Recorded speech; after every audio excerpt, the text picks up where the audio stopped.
ഒരുപാട് പരിമിതികൾക്കിടയിൽ നിന്നിട്ടാണ് നമ്മൾ ഈ വീഡിയോ ചെയ്യണത്. അതുകൊണ്ടാണ് ഹെഡ്ഫോൺ പരമാവധി യൂസ് ചെയ്യുക കേട്ടോ.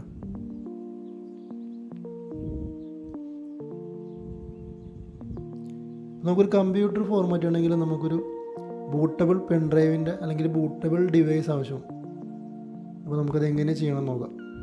അപ്പോൾ ആദ്യമായിട്ട് നമ്മൾ ബ്രൗസർ ഓപ്പൺ ചെയ്യുക. അവിടെ നമുക്ക് ഡൗൺലോഡ് വിൻഡോസ് ഇമേജ് ഫയൽ എന്ന് ടൈപ്പ് ചെയ്യുക. അപ്പോൾ മൈക്രോസോഫ്റ്റിൻ്റെ ഒഫീഷ്യൽ സൈറ്റ് വരും. അവിടെ നമുക്ക് വിൻഡോസ് 11ൻ്റെ ഒരു ലിങ്ക് ഉണ്ട്, ക്ലിക്ക് ചെയ്യുക. അതിന് ശേഷം നമ്മൾ വിൻഡോസ് 11 ഡിസ്ക് ഇമേജ് എന്നുള്ള ഓപ്ഷനിൽ ചെന്നിട്ട് വിൻഡോസ് 11 സെലക്ട് ചെയ്യുക, ഡൗൺലോഡ് കൊടുക്കുക. വിൻഡോസ് 10 വേണ്ടവർക്ക് 10 ഡൗൺലോഡ് ചെയ്യാം. അടുത്ത് നമ്മൾ അതിൻ്റെ ലാംഗ്വേജ് സെലക്ട് ചെയ്ത് കൊടുക്കുക, കൺഫേം കൊടുക്കുക. അതിനുശേഷം 64 ബിറ്റാണ് അതിൻ്റെ വെർഷൻ കാണിക്കുന്നത്, അപ്പോൾ അത് കൊടുക്കുക. ഡൗൺലോഡ് ആയിട്ടുണ്ട്, ഡൗൺലോഡ് സ്റ്റാർട്ട് ആയിട്ടുണ്ട്. പിന്നെ നമുക്ക് വേണ്ടത് റൂഫസ് എന്ന് പറഞ്ഞിട്ടുള്ളൊരു സോഫ്റ്റ്വെയർ. അതിലാണ് നമ്മൾ പെൻ ഡ്രൈവ് ബൂട്ടബിൾ ആക്കുന്നത്.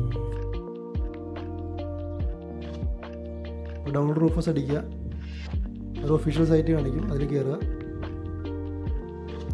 ഡൗൺലോഡ് എന്നുള്ള സെക്ഷനിൽ ചെല്ലുക. അവിടുന്ന് നമുക്ക് സ്റ്റാൻഡേർഡാണ് വേണ്ടത്, എടുക്കുക. അപ്പോൾ ഡൗൺലോഡിങ് സ്റ്റാർട്ട് ആയിട്ടുണ്ട്. അപ്പോൾ നമുക്ക് ഇതിന് വേണ്ടിയിട്ടൊരു പെൻ ഡ്രൈവ് ആവശ്യമാണ്. അപ്പോൾ മാക്സിമം നിങ്ങൾ 16 GB എങ്കിലും പരമാവധി നിങ്ങൾ ഉപയോഗിക്കാൻ ശ്രമിക്കുക. ഞാനിപ്പോൾ 32 GB ഇടയിലുള്ളതുകൊണ്ട് അപ്പോൾ അധികം യൂസ് ചെയ്യണം. നേരെ റൂഫസ് ഓപ്പൺ ചെയ്യുക, പെൻ ഡ്രൈവ് കണക്ട് ചെയ്തിട്ട് റൂഫസ് ഓപ്പൺ ചെയ്യുക. അതിൽ നമ്മൾ ഡൗൺലോഡ് ചെയ്ത് വെച്ച വിൻഡോസിൻ്റെ ഫയൽ ഉണ്ടാവില്ല, അത് സെലക്ട് ചെയ്ത് കൊടുക്കുക, ഓപ്പൺ ചെയ്യുക.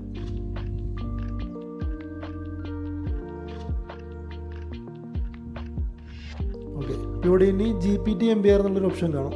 അപ്പോൾ എൻ്റെ ഡിവൈസ് കുറച്ച് ഓൾഡ് ആയത് കൊണ്ടിട്ട് എൻ്റെ കയ്യിൽ പാർട്ടീഷൻ MBR സപ്പോർട്ട് ചെയ്യുള്ളൂ. അപ്പോൾ ഞാൻ MBR ആണ് സെലക്ട് ചെയ്യുന്നത്. എന്നിട്ട് നേരെ സ്റ്റാർട്ട് കൊടുക്കുക.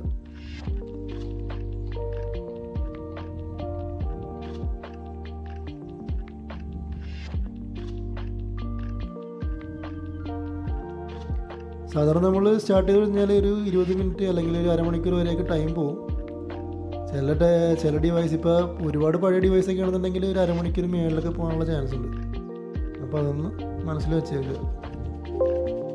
ഓക്കെ അടിക്കുക.